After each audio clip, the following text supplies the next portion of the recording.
दोस्तों आपके साथ एक बहुत ही इम्पॉर्टेंट सर्कुलर इशू करने जा रही हूँ। अभी सबसे बड़ी जो समस्या है हमारी ब्लॉकिंग ऑफ आईटीसी की, उस पर ये बहुत ही इम्पॉर्टेंट सर्कुलर आया है।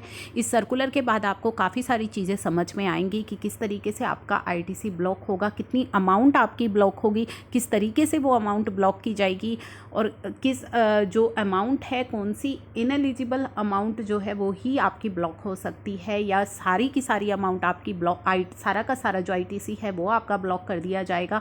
तो ये सारी चीज़ें इस सर्कुलर में बहुत ही अच्छी तरह से बता दी गई हैं और इसकी अवेयरनेस होना आपके लिए बेहद ही ज़्यादा ज़रूरी है, ताकि कोई भी गलत चीज़ अगर आपके साथ हो रही है तो आप उसके अगेंस्ट एक्शन ले सकें। तो चलिए हम जल्दी से देख लेते हैं सर्कुलर में क्या कहा गया है। पहले हम बात करते हैं रूल 86A की रूल 86A किस तरीके से आपके आईटीसी को ब्लॉक करेगा। फिर हम जानेंगे कि क्या पूरी की पूरी एसओपी बताई गई है। तो रूल 86A बताता है कि condition of use of amount जो आपकी इलेक्ट्रॉनिक क्रेडिट लेजर में है, कमिश्नर या कमिश्नर के द्वारा कोई भी व्यक्ति जो ऑथराइज किया गया है not below the rank of assistant commissioner, अगर उसके पास रीजंस टू बिलीव है, तो यह आपके लिए बहुत ही इंपॉर्टेंट है ये जानना, उसके पास बहुत ही स्ट्रॉन्ग रीज़न होने चाहिए ये बिलीव करने के कि आपका जो आईटीसी है वो फ्रूडेंटली आपने लिया हुआ है और इनएलिजिबल है। ठीक है, कुछ 4 कंडीशन इन्होंने यहाँ पे आपके लिए बता दी है। 4 कंडीशन क्या बता दी है कि जिस इनवॉइस, डेबिट नोट या डॉक्यूमेंट के बेस पर आपने आईटीसी लिया है वो डॉक्यूमेंट आपको किसी ऐसे रजिस्टर्ड व्यक्ति ने इशू किया है जो कि नॉन एग्जिस्टेंट है और या फिर जिस प्लेस ऑफ बिजनेस का उसने रजिस्ट्रेशन लिया हुआ है वहाँ से वो बिजनेस नहीं कर रहा है।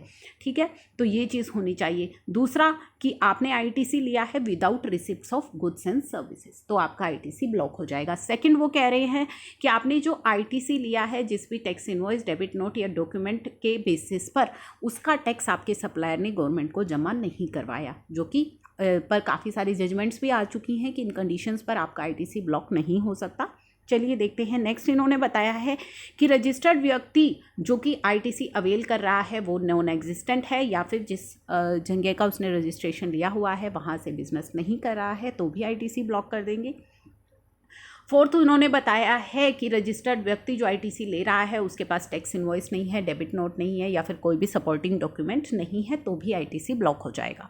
तो ये सभी कंडीशंस अगर कुछ हैं तो reason to be recorded in writing में रीज़न लिख करके वो आपका इलेक्ट्रॉनिक क्रेडिट लेजर की जो अमाउंट है वो ब्लॉक कर देगा। और for claim of refund of unutilised amount, यानी कि जो आपकी इलेक्ट्रॉनिक क्रेडिट लेजर में अमाउंट है उसको ब्लॉक भी कर सकता है, जो कि आप ना तो टैक्स की पेमेंट में यूटिलाइज कर सकते हैं और ना ही रिफंड ले सकते हैं।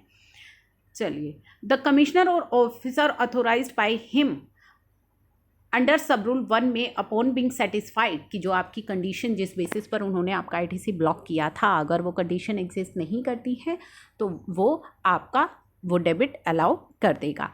या फिर सच रिस्ट्रिक्शन, जो रिस्ट्रिक्शन उसने लगाई हैं shall cease to have effect after expiry of 1 year from the date of imposing of restriction, तो जो भी उन्होंने रिस्ट्रिक्शन लगाई है 1 साल के बाद वो रिस्ट्रिक्शन अप्लाई नहीं होंगी। In order to streamline the process of blocking and unblocking as per the above rule following guidelines are issue, ये गाइडलाइंस इशू की गई हैं। क्या इशू की गई हैं? The Joint Commissioner of State Tax has been authorized to perform the function to be performed by Commissioner of State Tax under Rule 86A within their respective jurisdiction. Detail SOP already issue की जा चुकी है इस manner of blocking या unblocking of ITC को लेकर GST portal पर। 4 scenario उसके अंदर मेंशन किए गए हैं जो मैंने अभी आपको डिटेल में बताए हैं। जो सिनेरियो बी है यानी कि जो कहता है कि आपके सप्लायर ने टैक्स डिपॉजिट नहीं किया, major cases should be identified from the red flag reports और other reports available in the back end. Major cases report हुए हैं while taking figures from 2A, it shall be ensured that 2A is updated, कि आपका 2A जो है वो update हो and such blocking shall be in terms of, वो किस टर्म्स में होती है, रूल 36 सब रूल 4 आपका एप्लीकेबल हो जाता है, ये तो आप सभी को पता है। तो मेजर केसेस आइडेंटिफाई हुए हैं, रेड फ्लैग रिपोर्ट्स आ जाती हैं जब आप आईटीसी लेते हैं।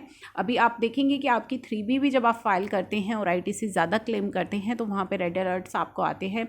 In respect of cases initiated by jurisdictional officer या proper officer the request of blocking. अगर कोई भी केस रिपोर्ट किया जाता है, इनिशिएट किया जाता है जुरिस्डिक्शनल ऑफिसर के द्वारा या प्रॉपर ऑफिसर के द्वारा, the request for blocking of credit shall be sent to, किसको भेजी जाएगी? डिस्ट्रिक्ट ज्वाइंट कमिश्नर कंसर्न को, जो कि इसे एग्जामिन करेंगे and will take the necessary step to block the ITC in the portal as per the SOP issue. तो जो भी एसओपी इशू की गई है उसके अकॉर्डिंगली वो आपका आईटीसी ब्लॉक करेंगे। In respect of request of blocking अगर आती है सीबीआईसी के द्वारा, same has to be received and processed by, वो प्रोसेस की जाएगी इकोनॉमिक इंटेलिजेंस विंग के द्वारा in the office of commissioner of state tax.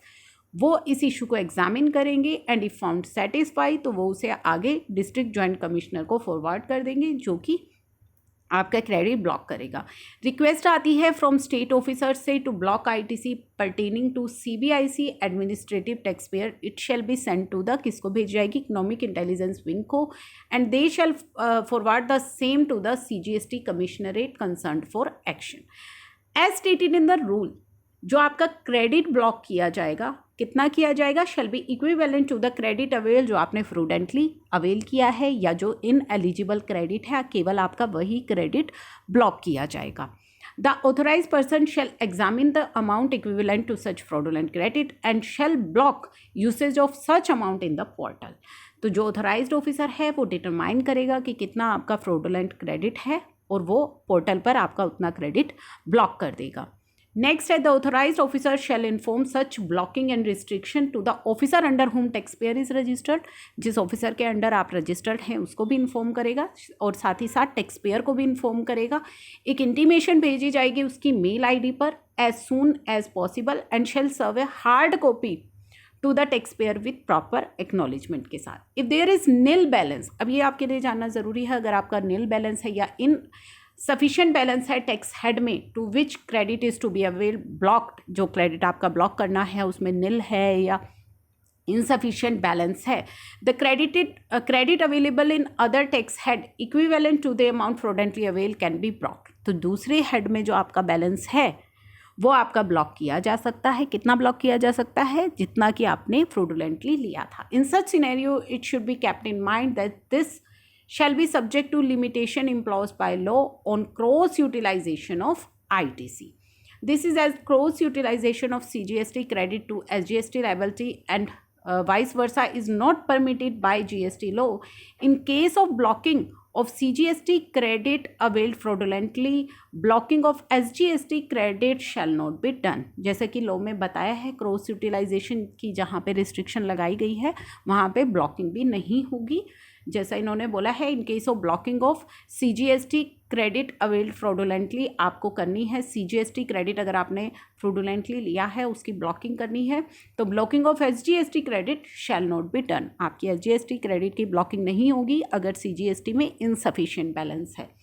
If no credited available in CGST tax head में अगर आपका कोई बैलेंस नहीं है, for blocking of IGST credit availed fraudulently, if there is no credit balance is IGST tax head, the amount equivalent to credit fraudulently availed can be blocked from SGST, CGST and vice versa. तो कहने का मतलब ये है दोस्तों, अगर आपके एक टैक्स हेड में सफिशिएंट बैलेंस नहीं है, जो आपने फ्रॉडुलेंटली जिस हेड में फ्रॉडुलेंटली क्रेडिट लिया था, अगर उसमें सफिशिएंट बैलेंस नहीं है तो दूसरे हेड का बैलेंस ब्लॉक कर दिया जाएगा। लेकिन जहाँ पे लॉ में भी परमिसिबल नहीं है क्रॉस हेड में एडजस्टमेंट, वहाँ पे क्रॉस हेड में ब्लॉकिंग भी नहीं होगी। अगर आईजीएसटी वाला आपका फ्रॉडुलेंटली आपने लिया था और आईजीएसटी में बैलेंस नहीं है तो सीजीएसटी और एसजीएसटी से वो क्रेडिट ब्लॉक कर दिया जाएगा। Any representation received from taxpayer against blocking of ITC shall be disposed of by the authorized officer within a reasonable time. कोई representation अगर आती है taxpayer से against this blocking of credit, तो वो डिस्पोज ऑफ की जाएगी विद इन रीजनेबल टाइम, जो कि 15 दिन के अंदर। The authorised officer after considering the representation may on satisfied that condition stipulated under rule 86A no longer exist और found to be contrary to believe that led to blocking unblock the credit as per rule 86A(2). तो कोई भी representation आप देंगे 15 दिन के अंदर अंदर ऑफिसर को उस पर एक्शन लेना होगा, और अगर लगता है कि आपका क्रेडिट ब्लॉक नहीं होना चाहिए तो आपका जो क्रेडिट है वो अनब्लॉक कर दिया जाएगा एज़ पर रूल 8682, जो कि स्पेसिफाई किया गया है किस मैनर में ब्लॉक होगा, जो एसओपी के अंदर स्पेसिफाई किया गया है। Blocking of credit under rule 86A is emergency measure है to prevent the tax payer from using the credit जो कि उन्होंने फ्रॉडुलेंटली या इनएलिजिबली लिया है। Hence nothing prevent the proper officer to taking from any other suitable action. तो ये blocking तो हो जाएगी, लेकिन आपके अगेंस्ट दूसरे एक्शंस भी हो सकते हैं, which include determination of tax under section 73, 74, demand and recovery भी हो सकता है, प्रोविजनल अटैचमेंट भी हो सकता है आपकी प्रॉपर्टी का। आईटीसी ब्लॉकिंग एक टेम्परेरी स्टेप है and should not be seen as equivalent to recovery of tax, आप इसे नहीं समझेंगे। एक्शन अगेंस्ट सेक्शन 33, 73 एंड 74 जो है फुल है and final demand creation exercise होगी as per the GST law. Both are mutually exclusive and show cause notice should be issued immediately upon completion of investigation in all cases. तो ये एक important जो circular है आया है इस rule 86A पर, किस तरीके से आपकी क्रेडिट की ब्लॉकिंग होगी, किस तरीके से दूसरे हेड से आपकी एडजस्टमेंट होगी, किस पूरी प्रोसीजर जो भी अपनाया जाएगा आपकी ब्लॉकिंग को लेकर के, वो इसमें बताया गया है, जिसका जानना आपके लिए बेहद ही ज़रूरी है कि इस केसेस में आपका क्रेडिट ब्लॉक किया जा सकता है, कब अनब्लॉक होगा, किस तरीके से आप रिक्वेस्ट सबमिट कर सकते हैं। ये सारी चीज़ें इसके अंदर एक्सप्लेन की गई हैं।